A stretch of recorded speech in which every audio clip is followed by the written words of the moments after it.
നമസ്കാരം ഉദ്യോഗാർത്ഥികളെ. Company corporation last grade അതേപോലെ വരാൻ പോകുന്ന എല്ലാ എക്സാമുകൾക്കും ഉപയോഗമാകുന്ന രീതിയിൽ നമ്മൾ ക്വസ്റ്റ്യൻ പേപ്പറുകൾ എക്സ്പ്ലനേഷൻ ചെയ്യുകയാണ്. ഈ അടുത്ത് നടന്ന ക്വസ്റ്റ്യൻ പേപ്പർ വെച്ചിട്ട് നമ്മൾ സ്റ്റാർട്ട് ചെയ്തിരിക്കുകയാണ്. കുറേ ക്വസ്റ്റ്യൻ പേപ്പർ നമ്മുടെ ചാനലിൽ കിടക്കുന്നുണ്ട്. എത്ര കണക്കിന് ക്വസ്റ്റ്യൻ പേപ്പർ, ഓരോരോ ക്വസ്റ്റ്യൻ പേപ്പർ ഫുൾ വർക്കൗട്ട് ചെയ്തിട്ടുണ്ട്. ഇംഗ്ലീഷ് ക്വസ്റ്റ്യൻ പേപ്പർ 2024, 23, 25 ഒക്കെ ഫുള്ളായിട്ടും വർക്കൗട്ട് ചെയ്തിട്ടുണ്ട്. ഈ മലയാളം ക്വസ്റ്റ്യൻ പേപ്പർ ഇഷ്ടം പോലെ കിടക്കുന്നുണ്ട്. ഇതെല്ലാം നന്നായിട്ട് പ്രയോജനപ്പെടുത്തുക. SSCRT ക്ലാസ്സുകൾ ചെയ്തു വെച്ചിട്ടുണ്ട്. എല്ലാം വരാൻ പോകുന്ന എക്സാമുകൾക്ക്. അപ്പോൾ ഞാനൊരു ഉദാഹരണം ഇവിടെ കമ്പനി കോർപ്പറേഷൻ ലാസ്റ്റ് ഗ്രേഡ് എന്ന് പറഞ്ഞതേ ഉള്ളൂ. എല്ലാ എക്സാമുകൾക്കും ഒരുപോലെ ഉപയോഗപ്രദമായിട്ടുള്ള ക്ലാസ്സുകളാണ്. നമുക്ക് ക്ലാസ്സിലേക്ക് കടക്കാം. കഴിഞ്ഞ ക്ലാസ്സുകൾ കാണാത്തവരൊക്കെ ഉണ്ടെങ്കിൽ പ്രയോജനപ്പെടുത്തുക കേട്ടോ. അപ്പം നമ്മുടെ എക്സ്പ്ലനേഷൻ എന്ന് പറയുന്നത് പുതിയ SSCRT ബേസ് ചെയ്തിട്ടുള്ള ക്ലാസ്സുകളാണ് കേട്ടോ. പുതിയ SSCRTയിൽ ആ ചോദ്യങ്ങളുമായി ബന്ധപ്പെട്ട് വരുന്ന ഭാഗങ്ങൾ നമ്മൾ ചർച്ച ചെയ്തിട്ട് പോകുകയാണ്. നമ്മുടെ ക്ലാസ്സുകൾ കൂട്ടുകാർക്ക് എന്തെങ്കിലും അപാകതകൾ എന്തെങ്കിലും തോന്നുന്നുണ്ടെങ്കിൽ തീർച്ചയായിട്ടും താഴെ കമന്റ് ചെയ്യണം. അപ്പൊ ഇന്നലെ പറഞ്ഞിട്ടുണ്ടായിരുന്നു വൈറ്റ് ബോർഡ് വേണ്ട എന്ന് പറഞ്ഞിട്ടുണ്ടായിരുന്നു. മാറ്റാം കേട്ടോ. മാറ്റം നമ്മളത് ഓൾറെഡി ചെയ്തത് കൊണ്ടാണ് കേട്ടോ. അപ്പൊ നമ്മൾ മാറ്റിട്ട് വരാം. അപ്പൊ തീർച്ചയായിട്ടും സപ്പോർട്ട് ചെയ്യണേ. സബ്സ്ക്രൈബ് ചെയ്തുകൊണ്ട്, ലൈക്ക് ചെയ്തുകൊണ്ടും, ഷെയർ ചെയ്തുകൊണ്ടും, ടെലിഗ്രാം ഗ്രൂപ്പിലൊക്കെ ജോയിൻ ചെയ്തുകൊണ്ടും, വീഡിയോക്കൊക്കെ ഹൈപ്പ് കൊടുത്തുകൊണ്ടും, ഒരു രൂപ പൈസ ചെലവില്ലാതെ നിങ്ങൾ എന്നെ സപ്പോർട്ട് ചെയ്യുക കേട്ടോ.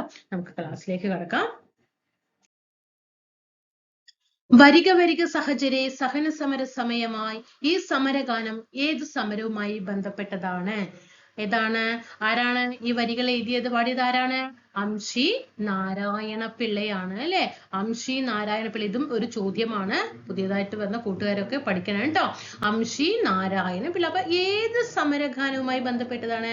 അപ്പൊ നമുക്ക് ഈ വരുന്ന ഭാഗം പുതിയ SSCRT കൊടുത്തിരിക്കുന്ന നമുക്കൊന്ന് പഠിക്കാം. നോക്കിയേ. ദേശീയബോധത്തിന്റെ സമരജ്വാല.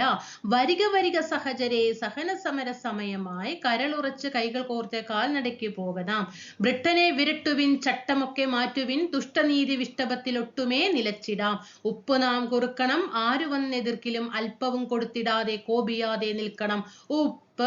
കണ്ടോ? അപ്പൊ ഏതാണ്?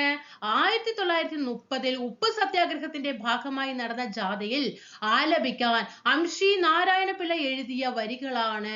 വെരി വെരി ഇമ്പോർട്ടന്റ് ആണ്. 1930 ഉപ്പ് സത്യാഗ്രഹത്തിന്റെ ഭാഗമായി നടന്ന ജാഥയിൽ ആലപിക്കാൻ അംഷി നാരായണ പിള്ള എഴുതിയ വരികളാണ്.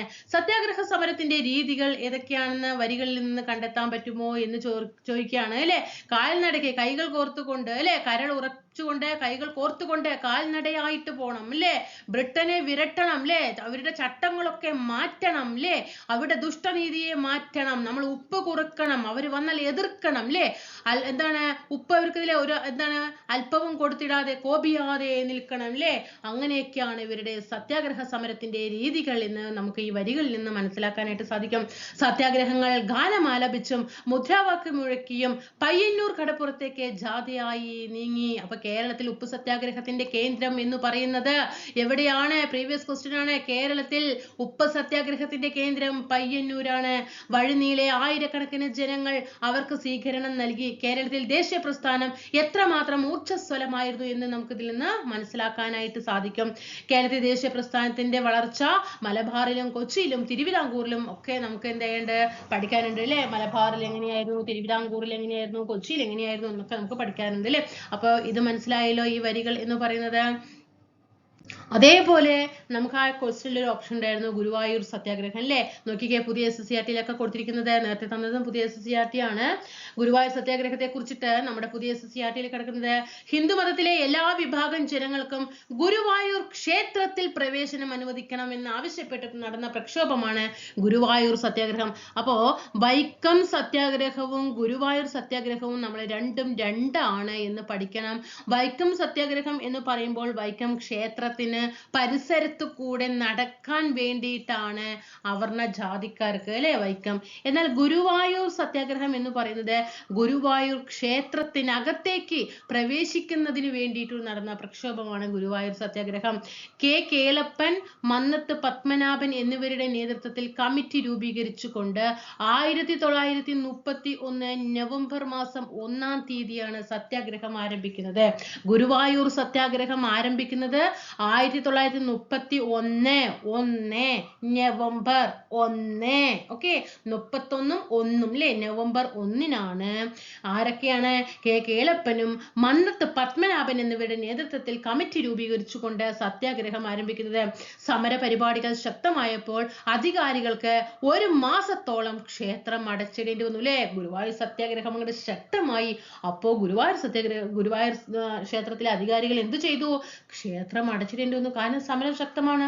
സമരത്തിന്റെ വോളണ്ടിയർ ക്യാപ്റ്റനായി AKG, പ്രീവിയസ് ക്വസ്റ്റ്യൻ, ഗുരുവായൂർ സത്യാഗ്രഹത്തിന്റെ volunteer captain, very very important, AKG ആണ്. AK ഗോപാലനാണ് ഗുരുവായൂർ സത്യാഗ്രഹത്തിന്റെ വോളണ്ടിയർ ക്യാപ്റ്റൻ.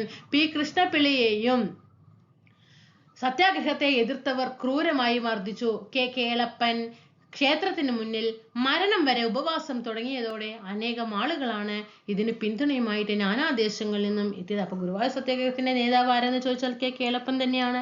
വൈക്കം സത്യാഗ്രഹത്തിന്റെ ആണെങ്കിൽ TK മാധവനാണ്. ഗുരുവായൂർ സത്യാഗ്രഹം ആരംഭിച്ചത് 1931 നവംബർ മാസം 1. ഇതൊക്കെ പഠിച്ചു വെക്കണം, മനസ്സിലായോ? അപ്പോ കേളപ്പന്റെ രീതി എന്തായിരുന്നു? മരണം വരെ ഉപവാസം. ഓക്കെ, എവിടെ? ക്ഷേത്രത്തിന് മുന്നിൽ. അപ്പൊ എന്ത് ചെയ്തു? ജനങ്ങളെല്ലാവരും കേളപ്പന് അനുകൂലമായിട്ട് വരികയും ഒടുവിൽ ഗാന്ധിജിയുടെ നിർദ്ദേശപ്രകാരമാണ് ഉപവാസം അവസാനിപ്പിച്ചത്. വൈക്കം സത്യാഗ്രഹം അവസാനിപ്പിച്ചതും ഗാന്ധിജിയുടെ നിർദ്ദേശപ്രകാരമാണ്. ഗുരുവായൂർ സത്യാഗ്രഹം അവസാനിപ്പിച്ചതും ഗാന്ധിജിയുടെ നിർദ്ദേശപ്രകാരമാണ്. ക്ഷേത്രപ്രവേശനത്തെ കുറിച്ച് പൊതുജനങ്ങളുടെ അഭിപ്രായം അറിയുവാൻ പൊന്നാനി താലൂക്കിൽ കോൺഗ്രസ് ഒരു ജനഹിത പരിശോധന നടത്തി. ഇത് ചോദിച്ച ക്വസ്റ്റ്യൻ ആണ്. ഗുരുവായൂർ ക്ഷേത്രപ്രവേശനത്തോടനുബന്ധിച്ച് ജനഹിത പരിശോധന നടത്തിയ സ്ഥലം എവിടെ എന്ന് ചോദിക്കാറുണ്ട്. പൊന്നാനി താലൂക്കിലാണ് കേട്ടോ, പൊന്നാനി താലൂക്കിലാണ്. ഭൂരിപക്ഷം പേരും ഇതിനെ പിന്തുണയ്ക്കുകയാണ് ചെയ്തത്. ഇങ്ങനെ സമസ്ത ഹിന്ദുക്കൾക്കും ക്ഷേത്രപ്രവേശനത്തിന് അനുകൂലമായ ഒരു അന്തരീക്ഷം സൃഷ്ടിക്കാൻ ഗുരുവായൂർ സത്യാഗ്രഹത്തിന് കഴിഞ്ഞു. 71ാമത് ദേശീയ ചലച്ചിത്ര പുരസ്കാരത്തിനായി മികച്ച മലയാള സിനിമയ്ക്ക് തെരഞ്ഞെടുത്തത് ഏതാണ്? ദേശീയ ചലച്ചിത്ര പുരസ്കാരം കൊടുക്കാൻ വേണ്ടിയിട്ട് 71ാമത്തെ 2023 ഇത് സംഭവിച്ചത്. 2023 കേട്ടോ. 2023 71ാമത് ദേശീയ ചലച്ചിത്ര പുരസ്കാരത്തിനായിട്ട് മികച്ച മലയാള സിനിമയായി തിരഞ്ഞെടുത്തത് ഏത് ചിത്രമാണ്? ഉള്ളൊഴുക്കാണ് കേട്ടോ, ഉള്ളൊഴുക്കാണ്. അതില് മികച്ച നടനായിട്ട് തിരഞ്ഞെടുക്കപ്പെട്ടത് ആരാണ്? മികച്ച നടൻ 71ാമത് ദേശീയ ചലച്ചിത്ര പുരസ്കാരത്തിലെ മികച്ച നടൻ ആരാണ്? ഷാരൂഖ് ഖാൻ ആണ് കേട്ടോ, ഷാരൂഖ് ഖാൻ. ചിത്രം ജവാൻ. അതേപോലെ വിക്രാന്ത് മാസി കേട്ടോ, വിക്രാന്ത് മാസി. ചിത്രം 12th മെയിൽ. ഓക്കെ, നമ്മുടെ ഷാരൂഖ് ഖാന് ആദ്യമായിട്ട് കിട്ടുന്ന ഒരു ദേശീയ അവാർഡാണ് കേട്ടോ, അതിവിടെ മനസ്സിലാക്കണം. അപ്പൊ മികച്ച നടനായിട്ട് ഷാരൂഖ് ഖാനും വിക്രാന്ത് മാസിയുമാണ്. ഷാരൂഖ് ഖാന് ചിത്രം ജവാനും വിക്രാന്ത് മാസിക്ക് 12th മെയിൽ കേട്ടോ, 12th മെയിലിനുമാണ് എന്ത് ചെയ്യുന്നത്? അവാർഡ് കിട്ടുന്നത്. ഷാരൂഖ് ഖാന്റെ ആദ്യത്തെ ദേശീയ അവാർഡാണിത്. ഇനി മികച്ച നടി ആരാണ്? മികച്ച നടി ആരാണ്? റാണി മുഖർജി ആണ് കേട്ടോ, റാണി മുഖർജി.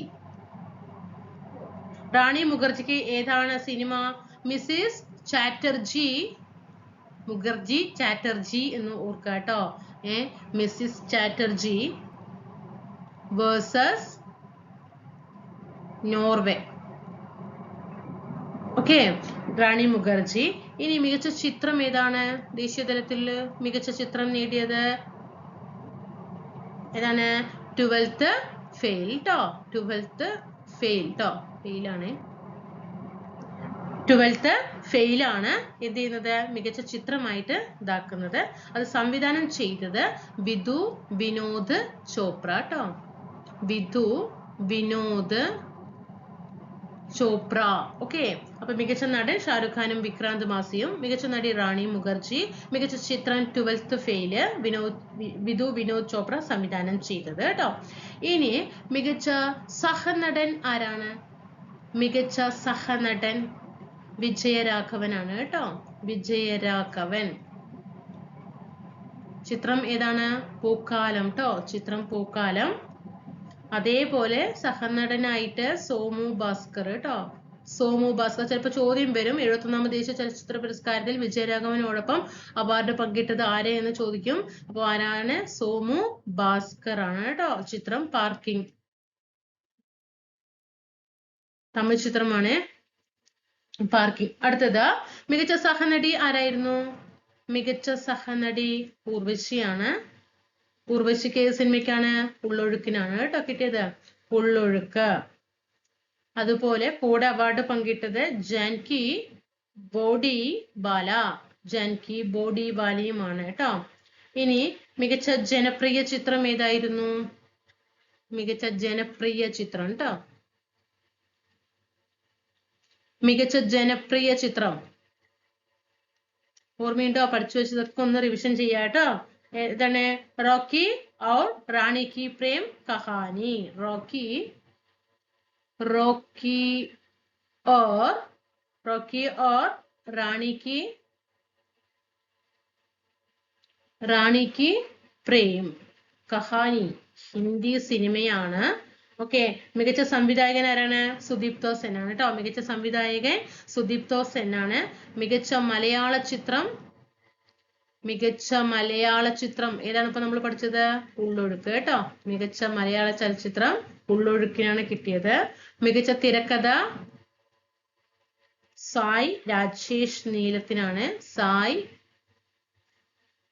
രാജേഷ് നീലം. അതേപോലെ രാംകുമാർ ബാലകൃഷ്ണ. അപ്പൊ ഒന്നുകൂടി ഒറ്റ ഓട്ടിക്കൽ വിട്ടാലോ? മികച്ച നടൻ 71ാമത് ദേശീയ ചലച്ചിത്ര പുരസ്കാരത്തിൽ മികച്ച നടൻ ഷാറുഖ് ഖാനും വിക്രാന്ത് മാസിയുമാണ്. മികച്ച നടി റാണി മുഖർജിയാണ്. മികച്ച ചിത്രം 12th ഫെയിൽ ആണ്. മികച്ച സഹനടൻ വിജയരാഘവൻ ആൻഡ് സോമു ഭാസ്കർ. മികച്ച സഹനടി ഊർവശി ആൻഡ് ജാനകി ബോഡിവാല. മികച്ച ജനപ്രിയ ചിത്രം റോക്കി ഓർ റാണി കി പ്രേം കഹാനി, ജനപ്രിയ ചിത്രം കേട്ടോ.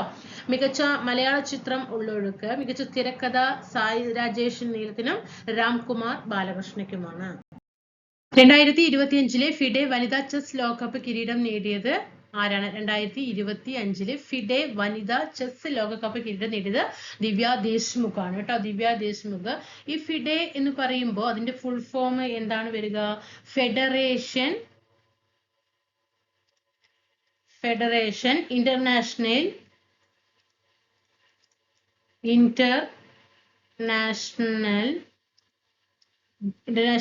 ഇതാണ് സ്പെല്ലിംഗ് കേട്ടോ. ഡസ് എയ്റ്റ്സ്. ഓക്കെ, ഇതാണ് ഫിഡെയുടെ കറക്റ്റ് ഫുൾ ഫോം. ഈ ഫിഡെ വനിതാ ചെസ് കിരീടം സ്റ്റാർട്ട് ചെയ്തത് 1927 ആദ്യമായിട്ട് ഫിഡെയുടെ വനിതാ ചെസ് ലോകകപ്പ് കിരീടം നടക്കുന്നത്. അപ്പൊ 2025 വിജയ് ആരാണെന്ന് ചോദിച്ചാൽ ദിവ്യ ദേശ്മുഖ് ആണ്. സ്വാതന്ത്ര്യാനന്തരം ഇന്ത്യ പാകിസ്ഥാൻ അതിർത്തി രേഖ നിർണയിച്ച കമ്മീഷന്റെ തലവൻ ആരാണ്? സ്വാതന്ത്ര്യാനന്തരം 47 ഓഗസ്റ്റ് 15 ശേഷം ഇന്ത്യ പാകിസ്ഥാൻ അതിർത്തി രേഖ നിർണയിച്ച കമ്മീഷന്റെ തലവൻ ആരാണ്? സർ സിറിൽ റാഡ്ക്ലിഫ് ആണ് അല്ലെ. സർ സിറിൽ റാഡ്ക്ലിഫ് ആണ്. നോക്കാം എന്താണ് നമ്മുടെ വിഭജനാനന്തര ഇന്ത്യ നോക്കൂ. ഇന്ത്യ വിഭജനത്തിന്റെ വിശദമായ ഭൂപടം തയ്യാറാക്കാനായി ലണ്ടനിലെ പ്രസിദ്ധ അഭിഭാഷകനായിരുന്ന ഓർമ്മിക്കുക, അദ്ദേഹം ഒരു അഭിഭാഷകനായിരുന്നു, ഒരു അഡ്വക്കേറ്റ് ആയിരുന്നു. സിറിൽ റാഡ്ക്ലിഫിനെയായിരുന്നു ചുമതലപ്പെടുത്തിയിട്ടുണ്ടായിരുന്നത്. വിഭജനത്തെ തുടർന്ന് ചില ബ്രിട്ടീഷ് ഇന്ത്യൻ പ്രവിശ്യകൾ പാകിസ്ഥാന്റെ ഭാഗമായി മാറിയെങ്കിലും 47 ഓഗസ്റ്റ് 15 പാകിസ്ഥാൻ എന്നും ഇന്ത്യ എന്നും വിഭജിച്ചു. അപ്പൊ കുറെ നാട്ടുരാജ്യങ്ങൾക്ക് എന്ത് ചെയ്തു? പാകിസ്ഥാനിലേക്ക് പോകണം പറഞ്ഞു. കുറെ പേര് പറഞ്ഞു ഇന്ത്യയിലേക്ക് പോകണം പറഞ്ഞു. പിന്നെ കുറച്ച് കഴിഞ്ഞപ്പോൾ പാകിസ്ഥാനിൽ പോയവര് പറഞ്ഞു പാകിസ്ഥാൻ വേണ്ട ഇന്ത്യ മതി പറഞ്ഞു. ഇന്ത്യയിൽ വന്നവർ പറഞ്ഞു ഇന്ത്യ വേണ്ട പാകിസ്ഥാൻ മതി എന്ന് പറഞ്ഞു. അങ്ങനെ അങ്ങോട്ടും ഇങ്ങോട്ടും പലായനം നടന്നുകൊണ്ടിരിക്കുന്ന ഒരു സമയമായിരുന്നു. ഓക്കെ, അങ്ങനെ വിഭജനത്തെ തുടർന്ന് ചില ബ്രിട്ടീഷ് ഇന്ത്യൻ പ്രവിശ്യകൾ പാകിസ്ഥാന്റെ ഭാഗമായി മാറിയെങ്കിലും ബഹുഭൂരിപക്ഷം പ്രദേശങ്ങളും ഇന്ത്യയിൽ തന്നെ നിലനിന്നു. പാകിസ്ഥാൻ വേണ്ട എന്ന് പറഞ്ഞിട്ട്. മനസ്സിലായോ? എന്നാൽ ഇവിടെ ശ്രദ്ധിക്കണേ, ബംഗാളും പഞ്ചാബ് എന്നീ പ്രവിശ്യകൾ മാത്രം എന്ത് ചെയ്തു? വിഭജിക്കപ്പെട്ടു. ബംഗാളിലെ കുറച്ചു പേരെ അതായത് പാകിസ്ഥാനിലേക്ക്, ബംഗാളിലെ കുറച്ചു പേരെ ഇന്ത്യയിലേക്ക്, പഞ്ചാബിലെ കുറച്ചു പേര് ഇന്ത്യ, പഞ്ചാബ് കുറച്ചു പേര് പാകിസ്ഥാൻ. ഭയങ്കര ബുദ്ധിമുട്ടാവില്ലേ അത്? അങ്ങനെ ബംഗാള് പഞ്ചാബ് ചോദ്യം വരും കേട്ടോ. ഏതൊക്കെയാണ് പ്രവിശ്യകൾ മാത്രമാണ് ഇന്ത്യ വിഭജന സമയത്ത് വിഭജിക്കപ്പെട്ടത് ചോദിച്ചാൽ ബംഗാളും പഞ്ചാബുമാണ്. പശ്ചിമ ബംഗാൾ ഇന്ത്യയിൽ നിലനിന്നപ്പോൾ പൂർവ്വ ബംഗാൾ കിഴക്കൻ പാകിസ്ഥാനായിട്ട് മാറി. കണ്ടോ? പശ്ചിമ ബംഗാൾ ആരുടെ ഭാഗമായി? പശ്ചിമ ബംഗാള് നമ്മുടെ ഇന്ത്യയുടെ ഭാഗമായി. എന്നാൽ പൂർവ്വ ബംഗാള് ആരുടെ ഭാഗമായി? പാകിസ്ഥാന്റെ ഭാഗമായി. അതുപോലെ പൂർവ്വ പഞ്ചാബ്, ഇതിന്റെ ഓപ്പോസിറ്റ്. അവിടെ പശ്ചിമം ഇന്ത്യയിലായപ്പോൾ ഇവിടെ ബംഗാള്. ഇനി പഞ്ചാബ് എന്ത് ചെയ്തു? പഞ്ചാബിൽ എന്താ സംഭവിച്ചത്? പൂർവ്വ പഞ്ചാബ് ഇന്ത്യയുടെയും പശ്ചിമ ബംഗാൾ പാകിസ്ഥാന്റെയും ഭാഗമായിട്ട് മാറി. ഓക്കെ, ഇവിടെ പശ്ചിമം ആരുടേതായി? പാകിസ്ഥാന്റേതായി. പൂർവ്വ പഞ്ചാബ് ആരുടേതായി? ഇന്ത്യയുടേതായിട്ട് മാറി. കൂടാതെ അസമിൽ നടത്തിയ ഹിതപരിശോധനയെ തുടർന്ന് സിൽഹറ്റ് കിഴക്കൻ പാകിസ്ഥാന്റെ ഭാഗമായി മാറി. അപ്പോ അസമിൽ ഉണ്ടായിരുന്ന ഒരു പ്രദേശമായിരുന്നു ഇത് സിൽഹറ്റ്. സിൽഹറ്റ് എവിടെ പോയി? കിഴക്കൻ പാകിസ്ഥാന്റെ ഭാഗമാകുകയും ചെയ്തു. വിഭജനാനന്തരം പാകിസ്ഥാന്റെ ഭാഗമായ പടിഞ്ഞാറേ പഞ്ചാബിൽ നിന്ന് ഹിന്ദുക്കളും സിഖുകാരും ഇന്ത്യയിലേക്ക് പലായനം ആരംഭിച്ചു. വിഭജനമൊക്കെ കഴിഞ്ഞു, പാകിസ്ഥാനിലേക്കൊക്കെ പോയി. എന്നിട്ട് ഈ പാകിസ്ഥാനിലുള്ള പടിഞ്ഞാറൻ പഞ്ചാബിൽ നിന്നുള്ള ഹിന്ദുക്കളും സിഖുകാരും എന്ത് ചെയ്തു? വീണ്ടും ഇന്ത്യയിലേക്ക് തന്നെ വന്നു. അതേസമയം ഇന്ത്യ പഞ്ചാബിൽ നിന്ന് മുസ്ലിങ്ങൾ പാകിസ്ഥാനിലേക്കും നീങ്ങി. ബംഗാൾ വിഭജിതമായെങ്കിലും പഞ്ചാബിൽ സംഭവിച്ചതുപോലുള്ള ഒരു കൂട്ടപ്പലായനം അവിടെ ഉണ്ടായില്ല. ഓക്കെ, ബംഗാൾ വിഭജിച്ചു, പക്ഷെ പഞ്ചാബില് ഒരുപാട് പലായനങ്ങൾ നടന്നു. അതുപോലെ എവിടെ സംഭവിച്ചില്ല? ബംഗാളിൽ സംഭവിച്ചില്ല. അപ്പൊ അതിന് കാരണമായിട്ടുള്ള സന്ദർഭങ്ങൾ എന്തൊക്കെയാണ്? 1905 ബംഗാൾ വിഭജനത്തിനെതിരായിട്ടുള്ള മുന്നേറ്റത്തിലൂടെ വളർന്ന മതനിരപേക്ഷതയിലൂന്നിയ ദേശീയത. 1905 ബംഗാൾ വിഭജിക്കണം എന്ന് പറഞ്ഞത് കേഴ്സൺ വൈസ്രോയിയാണ് അല്ലെ, കേഴ്സൺ പ്രഭുവാണ്. അപ്പൊ വിഭജിക്കാൻ പാടില്ല എന്ന് പറഞ്ഞ് അവിടെയുള്ള ജനങ്ങൾ ശക്തമായ ദേശീയതയിലൂന്നിയ ഒരു സമരം അവിടെ കൊണ്ടുവന്നു അല്ലെ. അതുകൊണ്ട് എന്താണ് ബംഗാളിൽ കൂട്ടപലായനം നടന്നില്ല. ബംഗാൾ ജനതയുടെ ഭാഷാപരമായിട്ടുള്ള ഒരു ഐക്യം അല്ലെ. ബ്രഹ്മപുത്ര നദിയും അവയുടെ പോഷക നദികളും ഇരു രാജ്യങ്ങളിലേക്കുമുള്ള പെട്ടെന്നുള്ള പലായനത്തിന് വിഘാതമായി. ബ്രഹ്മപുത്ര നദിയിൽ നിന്നുള്ള വെള്ളത്തിന്റെ ഒഴുക്ക് അല്ലെ, വലിയ പോഷക നദികളായിട്ടുള്ള വെള്ളത്തിൽ നിന്ന് ഒഴുക്ക് പാകിസ്ഥാനിലേക്കും ഇന്ത്യയിലേക്കും ഒക്കെ ഉണ്ടായിരുന്നു. ആ ഇരു രാജ്യങ്ങളിലേക്കുമുള്ള പെട്ടെന്നുള്ള പലായനത്തിന് അത് എന്ത് ചെയ്തു? വിഘാതം ആയി. അപ്പൊ എന്താണ് നമുക്ക് മുന്നേ ഇവിടെ പഠിക്കാനുള്ളത്? ഈ സിൽഹറ്റ് എന്ന് പറയുന്നത് എന്താണ്? നമ്മൾ അസമിലെ ഒരു പ്രദേശമാണ് എന്ന് പറഞ്ഞു നോക്കാം കേട്ടോ.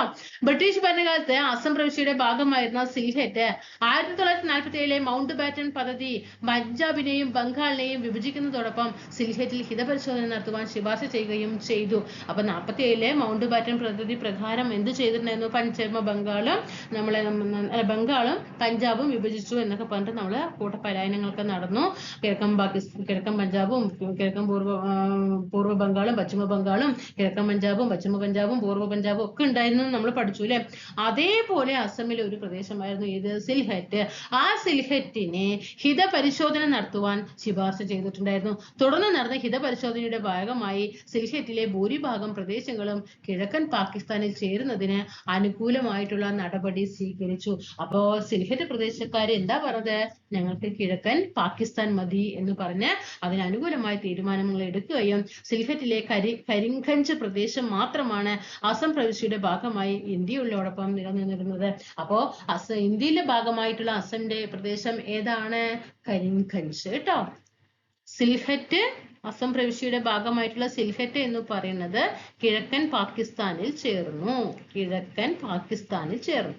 എന്നാൽ കരിംഗഞ്ച് എന്ന അസം പ്രവിശ്യയുടെ ഭാഗമായിട്ടുള്ള പ്രദേശം നമ്മുടെ ഇന്ത്യയിലും ചേർന്നു. ഓക്കെയാണോ?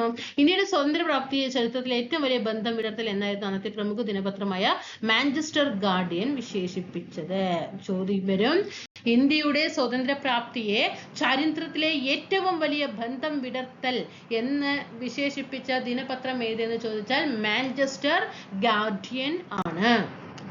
ഇനി റാഡ്ക്ലിഫ് വരച്ച അതിർത്തി രേഖ നോക്കാം. ഇന്ത്യ പാക് വിഭജനത്തിന്റെ ഭാഗമായി അതിർത്തി രേഖ തയ്യാറാക്കിയ സിറിൽ റാഡ്ക്ലിഫ് അതിനു മുമ്പ് ഇന്ത്യ സന്ദർശിക്കുകയോ ഇന്ത്യയുടെ ഭൂമിശാസ്ത്രപരമായ സവിശേഷതകൾ മനസ്സിലാക്കുകയോ ചെയ്തിരുന്നില്ല.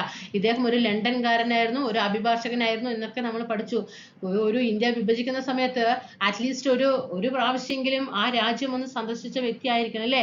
ആ രാജ്യത്തെ കുറിച്ച് ഏകദേശം ഒരു ധാരണ ഉണ്ടായിരിക്കണം. പക്ഷെ ഇവിടെ റാഡ്ക്ലിഫിന് ഒരു തവണ പോലും നമ്മുടെ ഇന്ത്യയുമായിട്ട് യാതൊരു മുൻധാരണയുമില്ലാത്ത ഒരു വ്യക്തിയായിരുന്നു. ഇന്ത്യയുടെ അതിർത്തികളെ കുറിച്ച് അറിയാനോ അല്ലെങ്കിൽ ഇന്ത്യ ഒരു തവണയെങ്കിലും അതിന്റെ സവിശേഷതകൾ മനസ്സിലാക്കാനോ ഒന്നും അദ്ദേഹം ശ്രമിച്ചിട്ടുണ്ടായിരുന്നില്ല.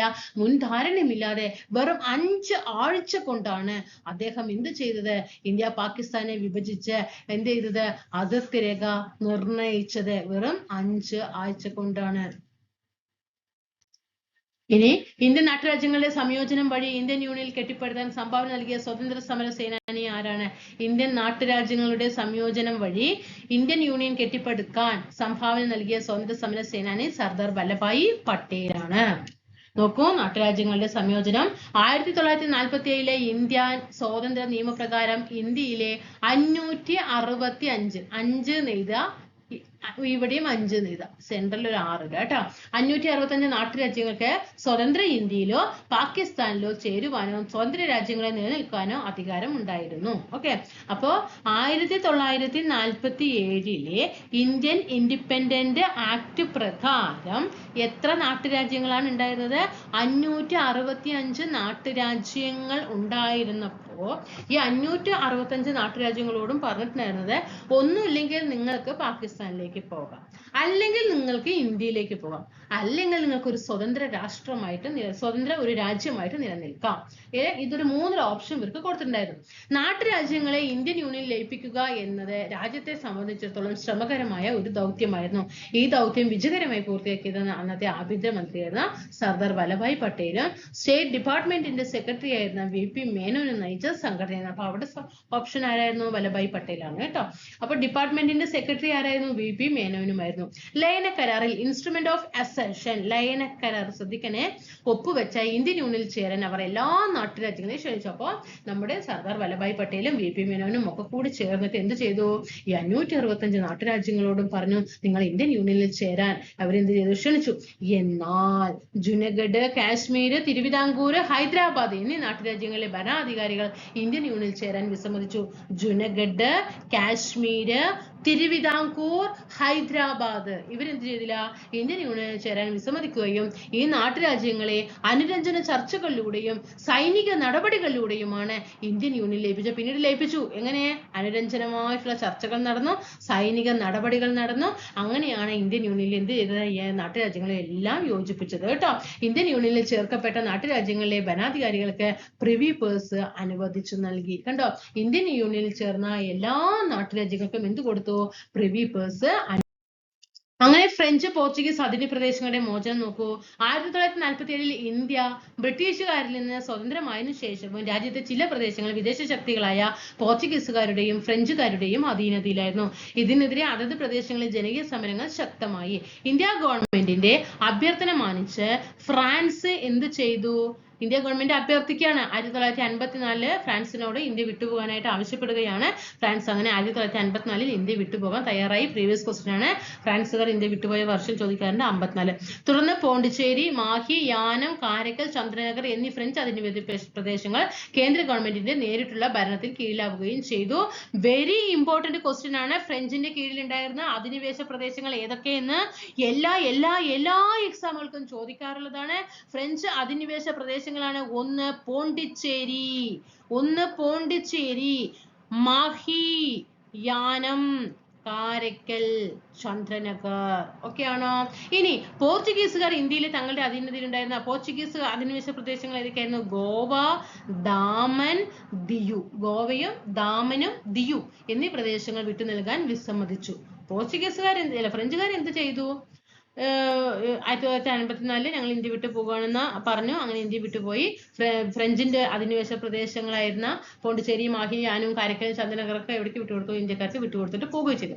പക്ഷേ പോർച്ചുഗീസുകാർ ആദ്യം വന്നാണല്ലേ നമ്മുടെ കേരളത്തില്. എന്നിട്ട് അവസാനം പോയത് ആരാ? പോർച്ചുഗീസുകാർ. അപ്പൊ ഈ പോർച്ചുഗീസുകാരുടെ പ്രദേശങ്ങളായിരുന്നു ഗോവയും ദാമനും ദിയും. അവരെന്ത് ചെയ്തില്ല?